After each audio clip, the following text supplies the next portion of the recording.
Hello friends, आप सबका स्वागत है। और आज की क्लास में हम करेंगे सीटेट में आने वाले अति महत्वपूर्ण प्रश्नों को। तो वीडियो को अंत तक देखिएगा। पहला क्वेश्चन कह रहा है कि साबुत मूंग मतलब जो पूरा मूंग होता है या चना, टुकड़ा वाला नहीं, पूरा का पूरा, को रात भर पानी में भिगोकर फिर 1 या 2 दिन छोड़ देते हैं। उसको पानी में भिगो करके क्या करते हैं, 1-2 दिन छोड़ देते हैं।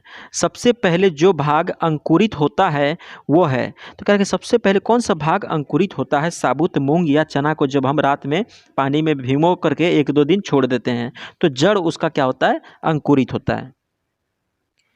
मांड की उपस्थिति को जांचने के लिए आयोडीन के हल्के घोल से परीक्षण करने पर निम्न में से कौन सा रंग आता है। देखिए, मांड की उपस्थिति कहीं है कि नहीं है। मांड की उपस्थिति को जब हम आयोडीन के सॉल्यूशन से चेक करेंगे तो हमारा जो रंग आएगा कैसा आएगा, नीला और काला आएगा।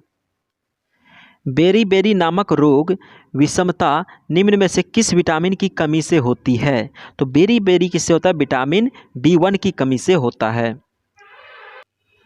पटसन का रेशा पटसन के पौधे के किस भाग से प्राप्त होता है। जो पटवा होता है ना, उसका जो कि रेशा किस भाग से प्राप्त होता है, तो ये तना से होता है।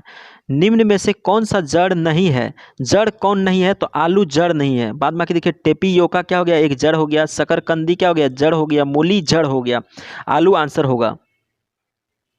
निम्नलिखित में से कौन सा परजीवी पौधा है। अमरबेल क्या हो गया, परजीवी पौधा हो गया। निम्न में से किन पौधों के बीज पशुओं द्वारा विस्थापित होते हैं। आम के पौधे जो होते हैं ना, इसके बीज पशुओं द्वारा विस्थापित होते हैं। निम्नलिखित में से किसको बीज पत्र कहते हैं। बीज पत्ती को क्या बोलते हैं, हम बीज पत्र कहते हैं। निम्न में से किन पौधों की जड़ों में नाइट्रोजन जोड़ने वाले बैक्टीरिया की ग्रंथियां नहीं होती है। ये तुलसी में। पत्ती में सिराओं एवं छोटी सिराओं की व्यवस्था का नाम है। पत्तों में जो छोटी सिराओं होती है या सिरा होती है, उसकी व्यवस्था का नाम क्या है, सिरा विन्यास। निम्नलिखित में से कौन सा जीवाश्म ईंधन नहीं है। कौन सा जीवाश्म ईंधन नहीं है, तो लकड़ी जीवाश्म ईंधन नहीं है। प्राकृतिक गैस एक जीवाश्म ईंधन है। कोयला और पेट्रोलियम जीवाश्म ईंधन है। निम्न में से कौन सा ऊर्जा का परंपरागत स्रोत है। ऊर्जा का परंपरागत स्रोत क्या हो गया, जीवाश्म ईंधन ऊर्जा का परंपरागत स्रोत है। पौधों के ऊपरी भागों से वाष्प के रूप में जल की क्षति को क्या कहते हैं, वाष्पोत्सर्जन कहते हैं। ट्रांसपायरेशन क्या होता है ना, इसमें पेड़ के जो पत्ती होती है उसके ऊपरी भाग से क्या होता है कि पानी निकलते रहता है, ठीक है, उड़ के करके वाष्प बन करके निकलते रहता है।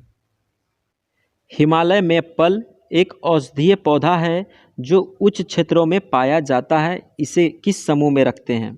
इसको रखेंगे हम स्थानिक समूह पे। हिमालय मेपल जो एक औषधीय पौधा है, ये उच्च क्षेत्रों में पाया जाता है। ये किस समूह में आएगा, तो स्थानिक में आएगा। हमारे सौर मंडल में कौन सा ग्रह पृथ्वी से छोटा है। ऐसा कौन सा ग्रह है जो पृथ्वी से भी छोटा है, तो उसका आंसर क्या हो जाएगा, बुध हो जाएगा। NCF 2005 के अनुसार प्राथमिक स्तर पर EVS का उद्देश्य निम्न में से कौन सा होना चाहिए। ऑप्शन ए पढ़िए, देखिए क्या कह रहा है कि लिंग संबंधी विषयों की तथा हास्यकरण के मुद्दों पर समालोचना करना। जब हम समालोचन करेंगे लिंग संबंधित विषयों पर और हास्यकरण पे, तो क्या होगा, सुधार होगा। तो NCF 2005 में ये बात की क्या की गई है, प्राथमिकता दी गई है। प्राथमिक स्तर पर EVS की एकीकृत प्रवृत्ति को निम्न में से कौन अनुमोदित करता है। प्राथमिक स्तर में जो EVS की है एकीकृत प्रवृत्ति, देखिए सामाजिक, इसको कह रहा है कि कौन अनुमोदित करता है। विज्ञान, सामाजिक विज्ञान तथा पर्यावरण शिक्षा की अवधारणाओं एवं मुद्दों का एकीकरण। बिल्कुल सही बात है कि विज्ञान हो गया, सामाजिक विज्ञान हो गया तथा पर्यावरण शिक्षा हो गया, इसकी जो अवधारणाएं हैं एवं इनके जो मुद्दे हैं उनका एकीकरण किस में आ जाता है, पर्यावरण EVS की एकीकृत प्रवृत्ति में आ जाता है। बच्चा अपने पर्यावरण को एक संपूर्ण रूप में देखता है। बिल्कुल अपने पर्यावरण को आप भी क्या देखते होंगे, एक संपूर्ण रूप में देखते होंगे, तो बी भी क्या हो जाएगा, सही हो जाएगा। यह थीम पर आधारित है। पर्यावरण बिल्कुल थीम पर आधारित है, तो ये ABC क्या हो जाएगा, इसका राइट आंसर हो जाएगा। डी भी देखते हैं क्या कह रहा है। डी कह रहा है कि इनमें विज्ञान एवं सामाजिक विज्ञान के विषय तथा उपविषय शामिल है। ये उतना ऑथेंटिक नहीं है, तो आंसर क्या हो जाएगा, ABC किस में है, ऑप्शन बी में, बी इज राइट। निम्न में से ईवीएस की शिक्षा के संबंध में कौन सा सही है? देखिए, ईवीएस की शिक्षा से संबंधित क्या? अनुभव द्वारा सीखना, बिल्कुल बात है, एक्सपीरियंस से सीखना। मूर्त से अमूर्त की ओर जाना, बिल्कुल। कोई चीज़ को हम देखेंगे फिर उसके बारे में क्या करेंगे? जानेंगे, तो मूर्त से अमूर्त बिल्कुल सही है। ज्ञात से अज्ञात, ये भी बिल्कुल सही है कि हमें किसी चीज़ के बारे में पता है फिर उसके बारे में और चीज़ जानना, तो हम ये बात क्या है? सही चीज़ है। ईवीएस का प्रासंगिक स्वरूप, कोई भी चीज़ का प्रासंगिक स्वरूप हमें क्या लगता है? सही लगता है, तो ईवीएस का भी प्रासंगिक स्वरूप बिल्कुल सही है। तो ABCD किस में है? तो ऑप्शन ए इज राइट। निम्न में से ईवीएस के पाठ्यक्रम का थीम कौन सा है? कौन सा थीम है ईवीएस के पाठ्यक्रम का थीम? चीज़ों जो हम बनाते हैं और करते हैं। ऑप्शन बी देखिए, चीज़ों जो हम बनाते हैं और करते हैं, ऑप्शन बी इज राइट।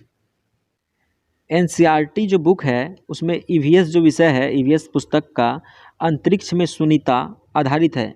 अंतरिक्ष में जो सुनीता के बारे में जो है कि बताया गया है, पुस्तक का जो क्या है, अंतरिक्ष में सुनीता आधारित है।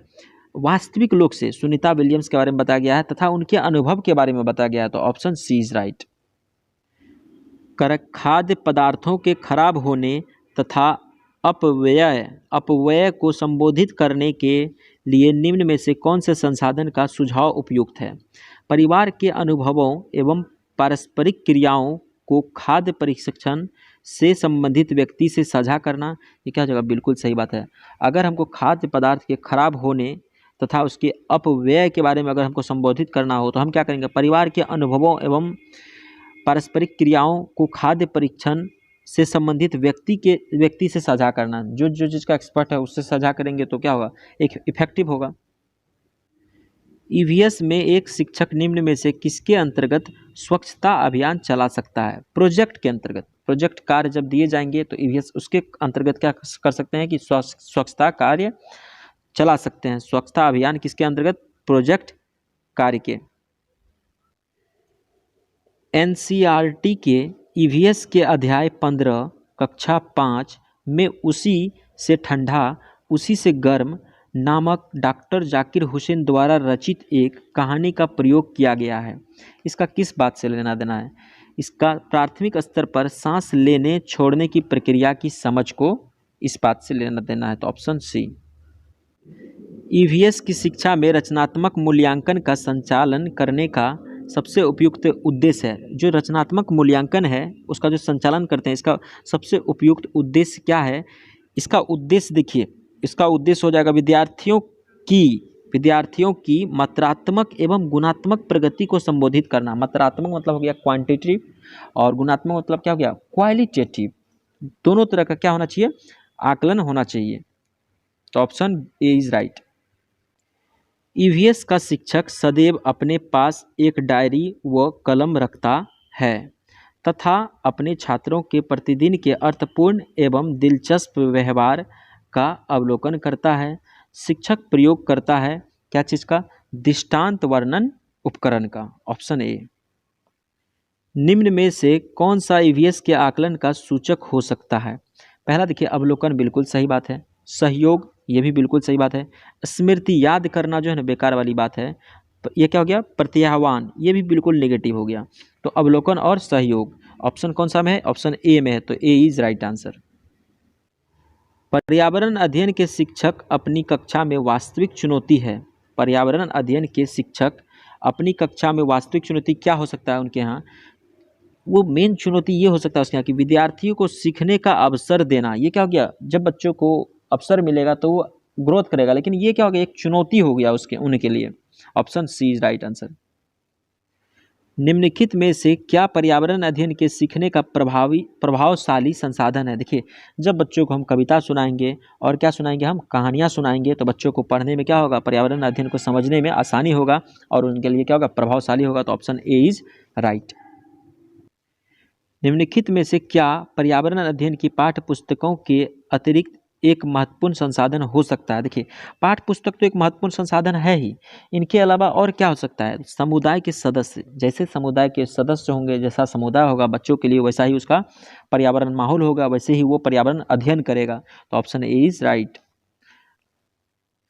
निम्नलिखित में से किस आकलन का पर्यावरण अध्ययन की कक्षा में विद्यार्थियों द्वारा आनंद लिया जाता है? निम्नलिखित में से किस आकलन का पर्यावरण अध्ययन की कक्षा में विद्यार्थियों द्वारा आनंद लिया जाता है? तो पोर्टफोलियो क्या होता है? पोर्टफोलियो द्वारा आकलन। अगर आप पोर्टफोलियो द्वारा आकलन करते हैं तो क्या हो जाएगा? बच्चों का पर्यावरण अध्ययन की कक्षा में विद्यार्थियों द्वारा आनंद लिया जाता है। Option A is right. दोस्तों, अगर आपको वीडियो पसंद आया तो वीडियो को लाइक कीजिए, चैनल को सब्सक्राइब कीजिए और ज़्यादा से ज़्यादा लोगों को शेयर कीजिए। मेरे साथ बने रहने के लिए आप सबका बहुत बहुत धन्यवाद।